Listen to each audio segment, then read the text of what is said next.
And if you've ever had your tonsils out, you know you don't eat anything. As an adult, it is incredibly painful, incredibly painful. I did not eat hardly anything for the next 3 months after my surgery. However, I went from 213 to 268 pounds in that length of time. Even the doctor said, there's no way. That's not possible. And I said, Doc, I'm not eating anything. But everything I'm eating, it's having a negative effect on me.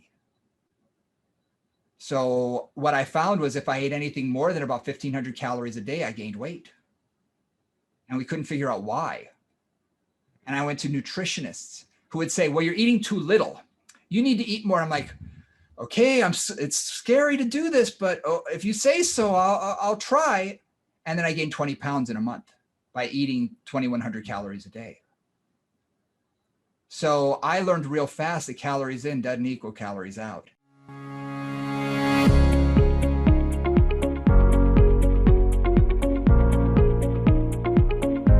Welcome to the Calorie Conundrum podcast with Coach Strick. Join us as we expand the weight loss conversation to beyond just calories and dare to ask the question, why does eating less and exercising more sometimes not produce the desired results? Here's Coach Strick to discuss this Calorie Conundrum. Hello everyone, this is Coach Strick, and today on the Calorie Conundrum podcast, we have Brian Richey. Brian is a personal trainer, educator, and industry leader in the fields of medical and corrective exercise. His unique approach to managing clients' medical conditions through exercise has helped thousands move better, stand taller, and exercise pain-free. Brian earned his Bachelor of Science in Kinesiology and Exercise Science from the University of Hawaii. He is a certified medical exercise program director, medical exercise specialist, and post-rehab conditioning specialist through the American Academy of Health, Fitness, and Rehab Professionals, and is a faculty educator and master instructor in anatomy in 3 dimensions, Bodhi, and motor with balanced body. Brian can be seen around the world bringing medical, corrective exercise, and integrated movement to the masses through lectures and workshops, both in person and online. He is based in Washington, D.C., where he proudly owns and operates Fit for Life DC. Let's hear about Brian's weight loss success and his weight loss struggle. Brian, welcome to the podcast. Thanks. Nice to be here, man. Yeah, so on my podcast so far, I've had a lot of experts that help people with their health, that help people with their, weight loss. And I've had some stories of, health crises and some people have lost some weight, 50, 80 pounds, give or take. But I've never had anybody on the podcast so far that's lost a substantial amount of weight. So, Brian, could you share your story with us, with my audience today? Sure. I've always been a big kid. I've always been sort of the biggest kid in school, constantly teased, constantly ridiculed, all that kind of stuff way back when, that was not considered a bad thing to do. The other kids pretty much tortured me. So having grown up the biggest kid in the area. I mean, I was talking to a client today. He said, oh yeah, when I went to high school, I was under 100 pounds. I said, yeah, I entered high school well over 200 pounds. I graduated high school, I was 420 pounds. So that was sort of the peak. And when I say my peak, that was sort of the peak that I was weighed in at, because we didn't have a scale that went up that high. So we'd literally have to go down to the airport and, put me on one of those scales for luggage. That was the only way to do it. We knew someone who, did it in the shipping area, and that's how I weighed myself. So pretty much, that was at my peak. I grew up in Honolulu, in Kailua, Hawaii, in my young years. And then high school years, I moved to Honolulu, same island on Oahu. And it was a difficult time because, as you can imagine, I mean, it's perfect bodied people, it's people who, are at the beach all the time and whatnot. So I wasn't really one of those people. I was the kid that, enjoyed eating and always suffered from a weight problem, always tried to lose weight. My parents tried to help me. I had other people who tried, and really unsuccessful until I actually sort of made up my mind that this is something that I had to do for myself. And it became more about wanting to do it for me rather than wanting to do it for my mom or wanting to do it for, one of my favorite teachers or something like that, if that makes any sense. Yes. Yeah. So that's what kind of stuff did you try when you were that young? Like what kind of help were they trying to give you at that time? Oh, you name it. I mean, that was sort of the beginning days. I'm going to take you back. I'm going to put you in the way back machine now. We're going to go way back because I'm almost 50 years old. I'm 49. So for me, we're talking about the 80s. I graduated high school in 89. So we're talking about the mid 80s. So things like Slim Fast and all of that kind of stuff, that was just at sort of the infancy of protein powders and things. So I did all of that stuff. I did starving myself. I did, you name it, pretty much everything you could imagine. Lots of exercise, or, tried to at that age. I was involved in ROTC in high school. They tried to run it out of me. So, I mean, I was literally out there every day, running, trying to lose the weight, and it just never really came off. But I had a healthy appetite. I mean, I would eat a lot.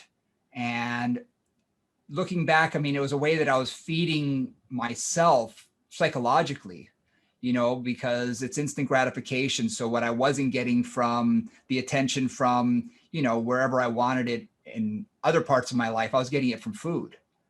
So I can look back now and realize, wow, yeah, that's what I was doing. I was really feeding my soul at the time, trying to, feed it with whatever would make me feel good for the moment, without realizing how much devastation it was going to have down the road. Yeah. After your weight loss, how long after that did that take you to realize that fact that you were eating to fulfill something else? Hard to say. I'll be honest with you. It's hard to say. I think that just sort of came to me eventually in my brain, just sort of like, wow, that's what I was doing, because I didn't have a lot of friends. The few that I had, I realized weren't really that good of friends. I realized that I was sort of the butt of the joke a lot of the times when I wasn't around, and didn't make me feel too good about that. Teased a lot, even by friends, by professors, by everybody. And so it was hard. It was hard to realize that, yeah, that's really what I was trying to feed myself with. And I know I have a highly addictive personality. I mean, that's just, some people are, some people aren't, and I am. As I got older, I started getting addicted to, things like exercise and eating right, almost to the point of eating too right. You go from one extreme to the other. It's kind of like that bell curve. I was way on one side, and instead of being healthy in the middle, you go to the opposite extreme, And for me, I think it just came down to, I knew I had to take care of myself, but honestly, I wanted to fit in. I wanted to be normal. So I, decided one day, and I had just graduated high school, and said, you know what, this is what I got to do. And I got to start losing weight. And I started doing it by walking around. Again, in Hawaii, Diamond Head Crater is 4 miles around the crater itself, right off of Waikiki Beach. And if you include the little Kapiolani Park, it's about 5 miles. So I just walked that every single day.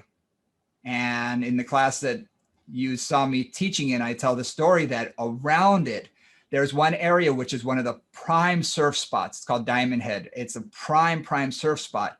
Well, every day walking by it, I would get ridiculed. I would get teased, catcalled, every name you could imagine by these perfect bodied surfers and, their girlfriends and everything.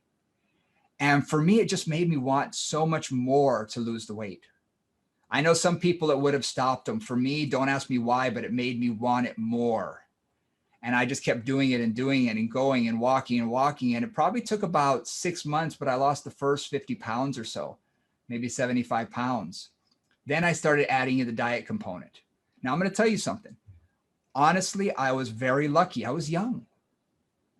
I was young. I had lots of testosterone as 18 years old. Doing this at 30, 40, nearly 50 years of age is a lot different, because there's a lot of metabolic changes that happen in life. But I had tons of testosterone. So for me, losing weight was a challenge, but it wasn't one of those impossible challenges, which it is for a lot of people. So I was very fortunate for that. And it took me probably to get all the way down to where I wanted to be was probably about 3.5 years. And, just eating right or trying to eat right and a lot of exercise. Yeah, that's good. And so in your presentation that I watched, you said something about one of those surfers or a couple of those surfers later on in life you met. Yeah. There was a gas station that was sort of around near where I parked, and I would walk by it every single day when I was doing my walk. And probably 3 years later, 4 years later, I had a job, whatever it was. And one of the other guys kept staring at me, one of the other workers. And, I'm like, what? What are you staring at? He said, you look so familiar. He said, did you used to walk around Diamond Head? I'm like, yeah. And he says, you lost a lot of weight, didn't you? I said, yeah. He said, man, you don't know this, but we used to tease you, man. I said, oh, I know. I could hear. He said, I can't believe you did it. He said, I never would have guessed this was you. Never would have guessed. Yeah. I can tell you another story. When I was really big, I was looking for a job. A friend of the family owned a different gas station, but owned a gas station. And I thought, I could work at a gas station. I could stand behind the, thing and take money. So I went in all dressed up nice and everything, but I was 400 pounds. And I talked to the owner, who's a good friend of the family. Yeah. And I thought I was a shoo-in, nepotism. I figured for sure, right on, I'm going to get this job. And he didn't hire me. He refused to hire me. And years later, I was one of the managers of a Tower Records, and he came in with my mom. And, I treat him fully with respect. He's a friend of the family. Come on in, I'll help you out and everything. And at the end of me, showing him what they needed to, where they wanted to go and the CDs they wanted to buy, he pulled me aside and he said, I never thought you could have done this. He said, I didn't hire you because I didn't think you could stand up for long enough. He said, and I didn't want people to see someone like you representing my business. He said, I cannot believe that you did this. He said, I'm so proud of you. And he said, I regret not hiring you because now I see the real person that you are. Yeah. So it made me feel good inside, I did it, but I'm thinking, wow, I had to change who I was physically for people to actually accept me and to see who I really was. And that sort of hit me and sort of took me by surprise. Yeah, I think that's happens more often than we realize. Oh yeah. We're often told as we're growing up, don't judge a book by its cover, but that's exactly what everyone does. Absolutely. I say between being overweight and smoking, those are the two things that are visual that you can discriminate against somebody and it's okay. You know what I mean? Yeah. As a business owner, I own Fit for Life DC, a medical fitness gym here in the Washington, DC area. And if I choose not to hire someone, I could because of weight. But any other discrimination is against the law. But because we represent health and we want people to be healthy and whatnot, I have a legitimate reason not to hire someone who is 100 pounds overweight. And that's wrong. That's wrong in my opinion, but it's legit. And that's what we go through all the time. One of my clients was a top attorney, and she is a top attorney with a government organization, but she got hired with this one law firm and they put her in the worst office. They put her basically in the basement because they didn't want people to see her because she was 200 pounds overweight. But she's brilliant. Yeah. But they didn't want people to see that because they didn't want that to be the face in the organization. And it's sad. Yes. You said earlier that kind of died at was you said that and it was easier for you. And I know there's probably a lot of 18, 19, young people out there that would disagree with you. Like, Okay, it's not easy. It wasn't easy. Believe me, it wasn't easy. But I've been at this for, wow, 25, almost 30 years now in the fitness industry in some way. As soon as I lost the weight, I got into the fitness industry. And it was in working with older people. The personal trainers who are watching this, I want to remind them of something, that the body you were given, chances are most personal trainers have always had a good body of some way, shape, or form. They've always been relatively lean. And a lot of them are hard gainers, and they've had to work super hard to put on muscle, super hard. And they do eat right and they do the right thing, but they never necessarily had the other extreme where they had a lot of weight to lose. As we get older, our metabolism changes significantly. Our hormones change significantly. I mean, I'm sure, as we age as men, we produce less testosterone, and that can be an issue when it comes to losing weight. Women going through menopause. I have one woman, she came to me and I thought, oh, not a big deal. Because a lot of times when people come to us, they have horrible diets. They don't exercise, they don't do anything. So it's actually almost easier to work with these people because they're coming from zero. However, she'd been exercising 5 days a week. She's been eating perfectly, and she still can't lose these 20 or 30 pounds. And I thought, oh my gosh. I was basically looking in a mirror at the time. I was like, wow, this person has the same struggles I do and is exercising like crazy, but still can't lose the weight. And it's because hormones have a lot to do with it. Age has a lot to do with it. So when I say it's easier for younger people, they just have an easier path. It's not as long, put it that way. It's still hard. It's still hard. There's no doubt about it. It's a challenge no matter what. But it's a little bit easier than someone who's going at it at 50. Yeah, so you said that what you did to lose weight was you made a decision and you decided that you were going to do it. Mm-hmm. How does someone get to that point? How it came for me, my mom also had the same issue. At one point in her life, a doctor told her when I was probably 1 or 2 years old, she was 268 pounds, that unless you lose the weight, you're never going to see your child graduate high school. And that scared her. And for her, she dove into losing weight, lost all the weight, and became one of the top personal trainers in Hawaii. And this was a time when we're talking Jane Fonda days. She helped sort of invent in Hawaii the aerobic craze. It was way, way, way back when. And so she had a gym, and kind of like, if your parents, are cops, you turn into, a thief sort of thing. So I sort of turned my back on everything that she was, of fitness and everything, and went my own way. Wish I hadn't, but I did, and gained all the weight. But I still had at least fortunately enough knowledge to, lose the weight and whatnot. But having that background and knowing that I may not survive, I may not live long enough to see my kids. And quite frankly, I couldn't get a date. People say, don't judge a book by their cover. I was the best friend.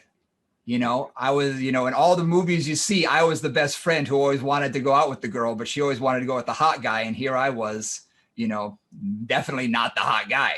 So it was those things that made me just think, I just want to be normal. I just want to be normal. I just want to be able to go into a regular clothes store and buy clothes off the rack instead of the big and tall shop, which we had one of in Hawaii. One place I could buy clothes. One place I could buy shoes. You wouldn't think this, but in Hawaii, I had size 15 feet. I couldn't buy shoes at a regular store. I had to go to specialty shoe stores and things. So I just wanted to be normal. And it sort of hit me after high school that I was like, yeah, it's time. You just had like a realization. Yeah. That it was time to lose the weight. Exactly. So you said, age was one of the factors and hormones. What other things play into people's weight loss if they're trying to, like you said, this woman's, she's eating perfect, she's exercising. What are some other things besides the hormones and the age that affect the rate of weight loss or the ability to lose weight? Oh, so many things go into that. Everything from could they have a medical condition? There are a lot of different medical conditions that can be addressed. I also work at the National Center for National Center for Weight and Wellness here in Washington, D.C. I'm their exercise consultant. And a lot of people have a medical condition with the endocrine system. For whatever reason, their metabolism is significantly slowed down, or they have a thyroid condition, or diabetes, glucose intolerance. There's a lot of different things that can occur over time that need to be addressed that, fortunately we have physicians here who can address those things. Here it's Dr. Scott Kahan, and he's able to address these and get them on the right course of medication to help with that. And a good endocrinologist should be able to help you out with that. That can help your metabolism. But then again, medications. My dad, who, he's been at a certain weight for a long time, he's got a heart condition. He's on beta blockers. Well, his doctor said, look, no matter how hard you try, you're not going to be able to lose much weight because you're on the medication. So there are a number of medications. And I hate to say this, a lot of antidepressant medications are, inhibitors for weight loss. So they're not going to lose nearly as much weight as they want to, which is sort of a backwards negative side effect. They may be depressed because of their weight. So they get put on antidepressants and then they can't lose the weight or they gain more. Yeah. So it becomes a downward spiral. There are so many different things that sort of go into that. Tell you a story where that happened to me. Antibiotics killed my system. Yeah.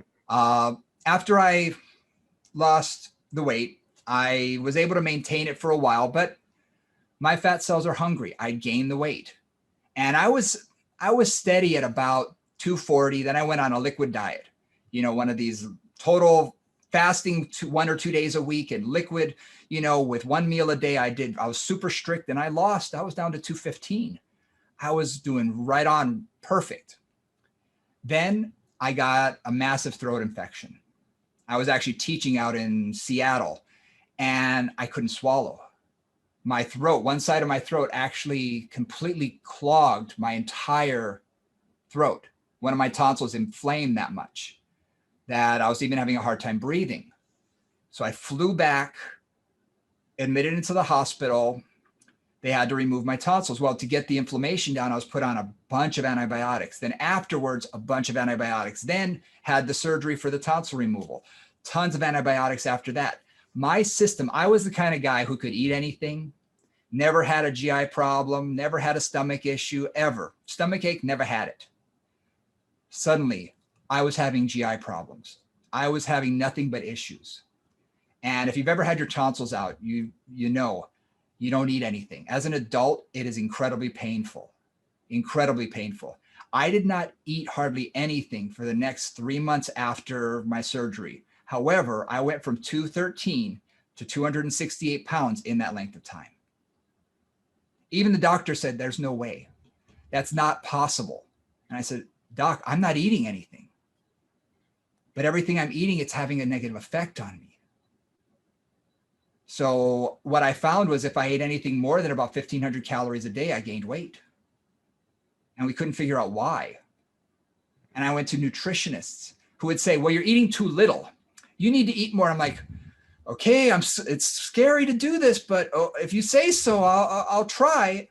And then I gained 20 pounds in a month by eating 2,100 calories a day.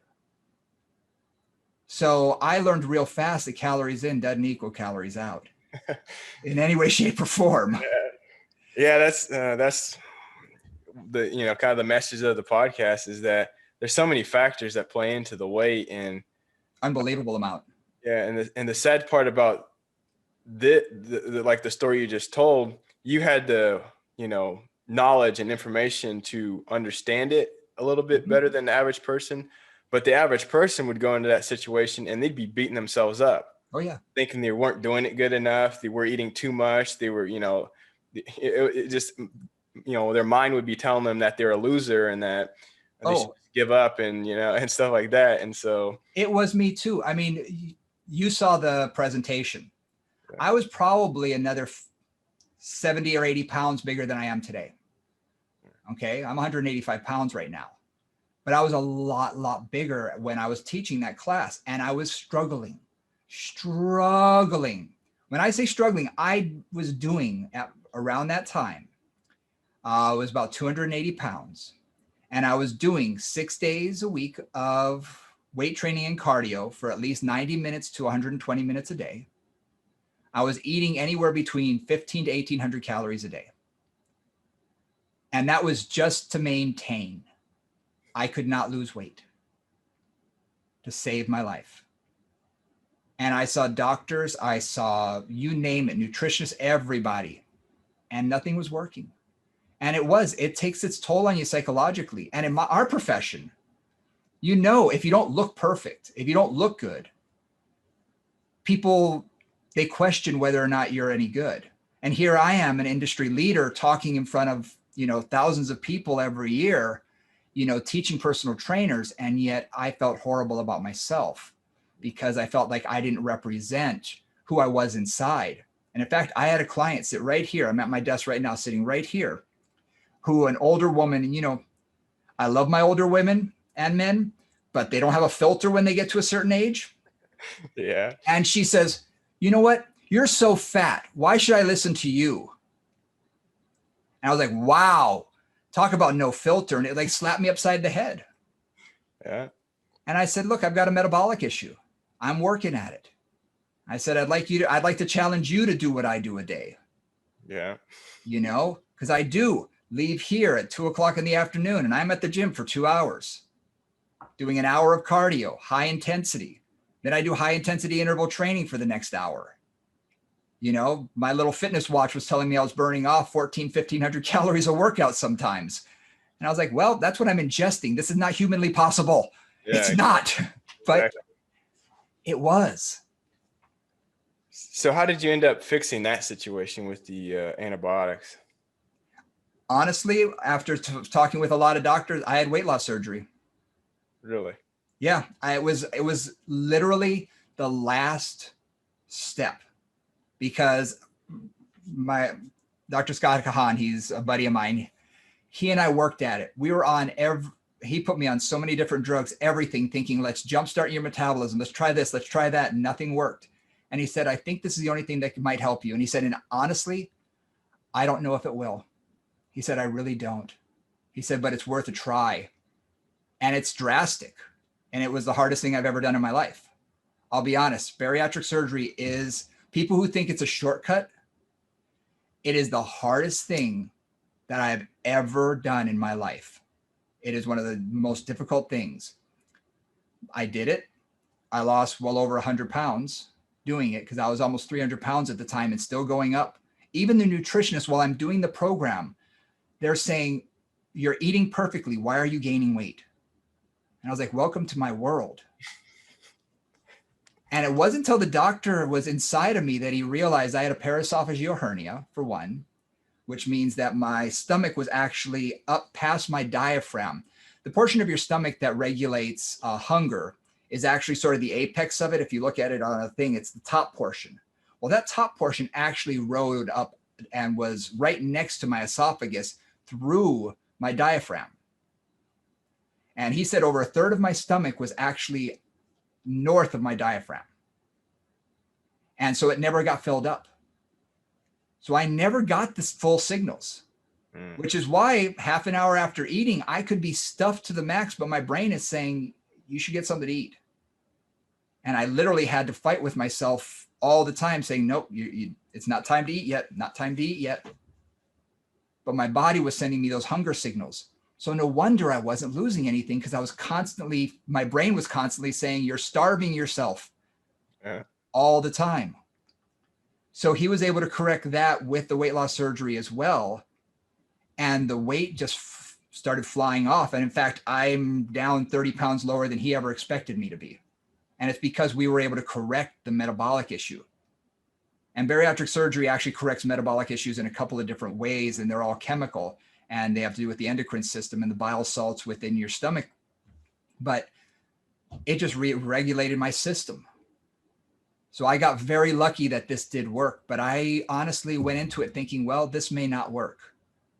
And if this doesn't, then I don't know what I'm going to do. And I have a lot of clients who are in the same boat because they try everything and they're not sure what to do next. So let's recap where you were on your weight. So in high school, you were somewhere around 420. Yep.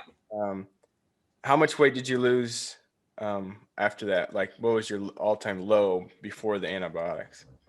My all-time low in about 3 years, I got down to 185. Okay. And then I made a very poor decision and got into bodybuilding. Okay. I don't have the structure for it. I just don't. And I also had loose skin, which is definitely a no-no when it comes to bodybuilding. So I started eating like a bodybuilder. And that put a lot of muscle on me. I'm an easy gainer. I'm the kind of guy that I look at weights and I put on muscle. I'm lucky, you know, that for me, I had no problem going to the gym and throwing around heavy weight and putting on a lot of mass. And I ballooned up to about 260, but I was down to 10% body fat at 260 pounds. But, you know, at 260, you know, you're having a hard time, you know, breathing, you going up and down stairs and things. And so I wanted to get down. So I shrunk back down to about 215, stayed there. And then I was about between 215 and 240 for most of my life. And it wasn't until the antibiotics happened that I just ballooned up and I couldn't control it. How long ago was that? I think 2015 or 16. Okay. Yeah. Probably 2015. About 5 years ago. Yeah. Yeah. And then when you hit that, what'd your weight go back up to after that? My peak was 298. So almost back to 300. Yeah. Yeah, that's crazy. And that's exactly what a lot of people are struggling with. And that's one of the reasons why I just try to promote with my coaching, health before weight. Absolutely. And if you take care of your body in a healthy way, then you're less likely. I mean, things happen, but you're less likely to have to resort to something like antibiotics or some other blood pressure medication or antidepressants or whatever. And so therefore you don't have to worry about that external thing that's causing you to gain weight if you don't have to take that, you know. And so I think that's really important for people to understand that the drugs are common, but they're not normal. Like, we shouldn't have to take these drugs. It's just that the way we live and in the environment we live in, a lot of people are taking drugs that if they were living in a different way, they wouldn't have to take them. And then it's kind of like a slippery slope. I call it the tornado of death. Basically, when you put your foot in the top of the tornado, it's going to suck you down into that tornado, and it's going to be really hard to come back out of that thing.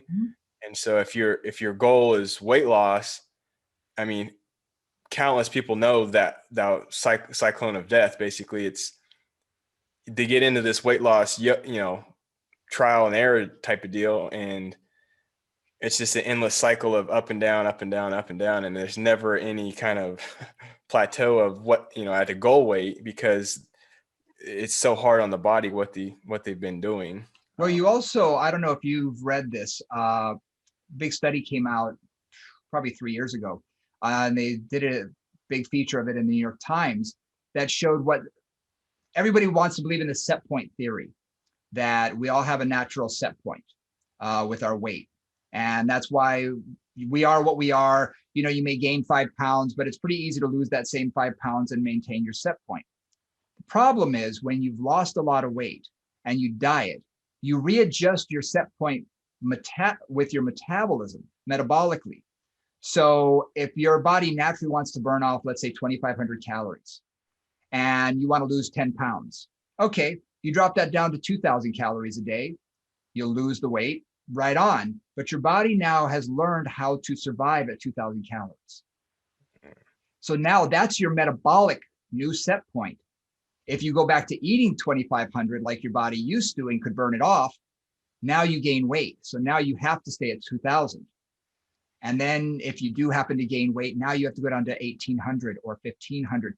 And it's one of these slow cycles that eventually happens, that you're now eating so little, but you're still gaining weight because you've literally reduced your metabolism. Yeah. And that's what they're finding for people who are yo-yo dieting, is it's that resetting of that metabolism at a lower point each and every time. Yeah. And that can be just as dangerous, and it's hard. It's hard to get out of that. Yep. It's like a slippery slope. And once you get in it, it's kind of hard to fix it all and get back to normal. Absolutely. So Brian, you obviously you have some passion around weight loss because you experienced that, and you work with medical fitness. So I'm assuming part of that is with weight loss, but what else do you work with around medical fitness? I'm a medical exercise specialist, a medical exercise program director. And what that means is I'm able to help manage medical conditions through exercise. It's not a physical therapist. They do a lot more that we don't. We just do the exercise component. So 95% of the people that walk through my studio have some sort of medical condition, whether it be metabolic, orthopedic, neurologic, some kind of medical condition. And we're able to help them, increase their activities of daily life so they're able to do more, hopefully lessen their pain level over time, but give them a fuller, better quality of life through exercise. So we'll take someone who has incredible back pain or a herniated disc and get them to be able to, go back and ride a bike, or go back to running, or go back to whatever they want to do, or just be hopefully pain-free by being able to manage those medical conditions. And what it means to be a medical exercise specialist is really to take a look at what are these medical conditions? What do we need to do to, what are they not supposed to do first? Then what can we do? And then how can we progress them down the road to make it, better and easier for them to exercise, and hopefully get them to a point where they're not even thinking about that injury anymore. That's just sort of in the back of their mind, that they've really progressed past that. And that's my job. Yeah. So do you work with all ages, or is it more specific to all ages? I mean, I've got the youngest we've had in here, I think, was 4. The oldest I had a 98-year-old. So, and right now I've got a 97-year-old who unfortunately got stuck in California with the pandemic. So I'm waiting for her to come home. But it's every age group, because let's face it, anybody who's had an injury knows that you can go through physical therapy and you get a lot out of it. If you've got a good physical therapist, and again, just like our industry, just like every industry, there's good and there's bad. If you got a good physical therapist that gets you like 85% there, well, maybe that's all that they're going to get because they don't have time based on insurance or whatnot. But you need something else. And that's really where I come along to say, okay, I'm going to take you over the goal line.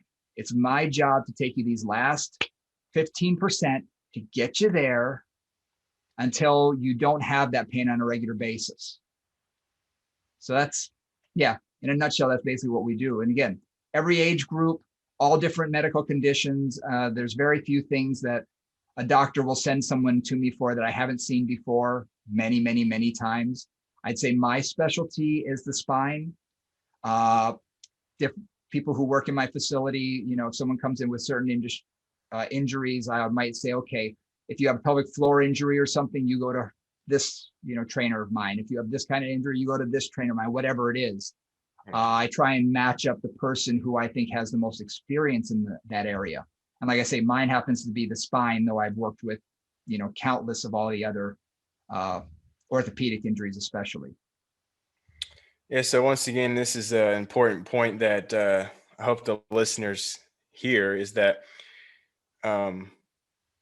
you might need help, and you should go and search for the help that in the place where you are right now. So some people will be overweight, but they'll have back pain, or they'll have some kind of other medical issue like that. And they'll go and they'll say, I want to lose weight. So they go sign up with a personal trainer. But that personal trainer has no idea about back pain or shoulder pain or whatever it is. And so a lot of times those people end up becoming worse in the long run because they weren't working with the correct person. And so, like you said, you get Absolutely. injured, you have surgery or something. Maybe the first 12 weeks is with the physical therapist, and then the next weeks are with you. Mhm. And then from there, they can go on to working by themselves or working, with a different trainer or whatever. Right. But people, they need to find somebody that knows how to work with them where they are in their current situation. Absolutely. I say this in a lot of my classes. Personal trainers, a lot of times we're jack of all trades. Especially the younger trainers at the gym, because someone comes in, I'm a lacrosse player, I can train you. Yeah. I've got back pain, I can train you. They're so hungry for the client that they don't really realize what is the client's needs. So over the years, I've realized I know what my niche is. So for me, I know what I'm really, really, really good at. And if someone comes to me and says, okay, my teenage son needs, work on his basketball game. You know what? I'm not the best at that. Yeah. And I'm going to tell them that. I'm going to say, you know what? I'm going to suggest you work with someone else, even though it's giving someone else money that I could be taking. Yeah. I want to see them succeed much more than I want to see me try and benefit off of it. Yeah. And it's the same thing here. If you don't know what you're doing, educate yourself. And I'm not saying Dr. Google, I'm saying go out there and actually try and figure out what you need to do. I work for Balanced Body, the world's largest Pilates company. I teach a lot of their science stuff, sort of the brain behind the body sort of thing. And we have a course called Movement Principles, which I think every single personal trainer should take, because it actually teaches you how the body moves. And if you don't understand that, you really can't understand how to load the body properly to get them stronger. So for me, it's all about proper movement first, and then functional movement, and then loaded movement, and then, move on from there. That's sort of my philosophy. And a lot of times it's what we have to do here. Someone comes in with a lot of back pain. It's like, okay, we have to start them on, are they moving properly? How do they move well? If they are moving properly, okay, maybe we need to load it here. Maybe we need to unload it here, and be able to make sure that we're getting the person to understand their body and what it's capable of, and then we can progress them to loaded movement, and then we can get them into some weight training. So, there are times, it's funny, I have a mat table here and I'll have a client on there. I had one woman who was on there for probably 3 weeks. She said, when can we get off this table? I said, when you earn the right to. 2 months later, she's off the table. I'm having her do these incredibly hard things. She's like, can't we just lay down on the table? Come on. So, we all have to start somewhere. And when you have pain, you have to start sort of back at the beginning and build yourself back up, build that foundational strength. I've had professional athletes, high level professional athletes. And you know what? I take them and put them on the same mat table and say, okay, here's where we start. And we're going to build up from here. But I'm going to make you stronger at the end. Yep. Yep. You got to build the foundation. If you don't, a lot of people are trying to make their house look fancy and their foundation is cracked. Exactly. Yeah. Exactly.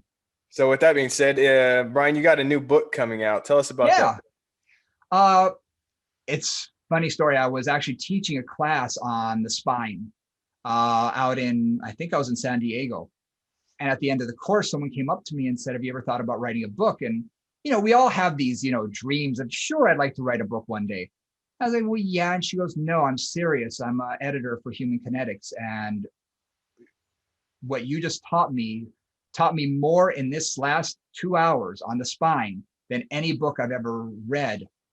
And being an editor, she's read a lot. And I said, really? She said, I'd like to see if we can get this done. So I said, cool. It took us a year of proposals and then a year and a half of writing and editing, but it's finally finished. And what it is basically is it's for a layperson. It's for anybody. So you don't have to be a personal trainer. You can be Joe Schmo. It teaches the anatomy of the spine. After that, we go into pathologies.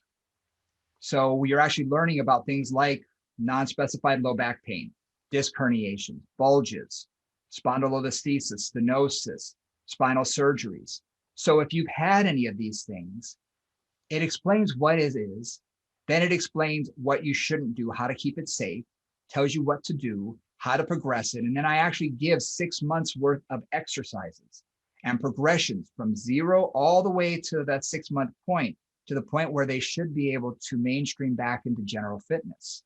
So it's really kind of an all-in-one book on how to take yourself from being in pain to out of pain by stabilizing and mobilizing, the right joints, and hopefully in the end, reducing your pain to a level that's either tolerable or non-existent. So what's the title of that book again?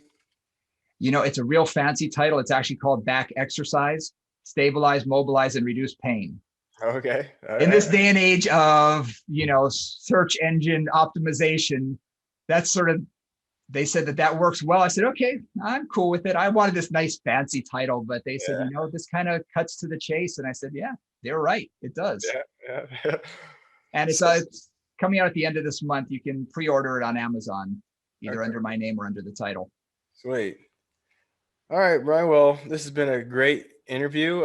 If the listeners want to reach out to you, contact you, how can they do that? Easiest way is by email. So it's Brian, Brian, at fit, FIT, the number 4, life, LIFE, DC, as in District of Columbia.com. It's my business email address. Anybody that writes me, I always write them back. So feel free. Instagram at Fit for Life DC, Facebook Fit for Life DC, or under my name. And yeah, that's basically where you can find me. All right. Well, thanks for coming on, and we'll talk soon. My pleasure. Thanks a lot. I hope you enjoyed that interview with Brian. Brian's story is one filled with successes and struggles, and I hope if you can relate to his story, you are inspired to make changes needed to have long-term weight loss in your own life. His story goes to show once again that if you are doing everything right and not losing weight, you are not alone. In Brian's case, after he had been on high-dose antibiotics, even the smartest health and fitness professionals couldn't figure out how to get him to lose weight. So I think the big takeaway, if this is happening to you, is to not beat yourself up. Blaming yourself and berating yourself is only going to make your situation worse. Continue to search for answers while maintaining a positive attitude, and know that you are not alone. And with that said, this is Coach Strick saying thanks for listening, and remember, when calories in, calories out doesn't work, that, my friend, is a calorie conundrum.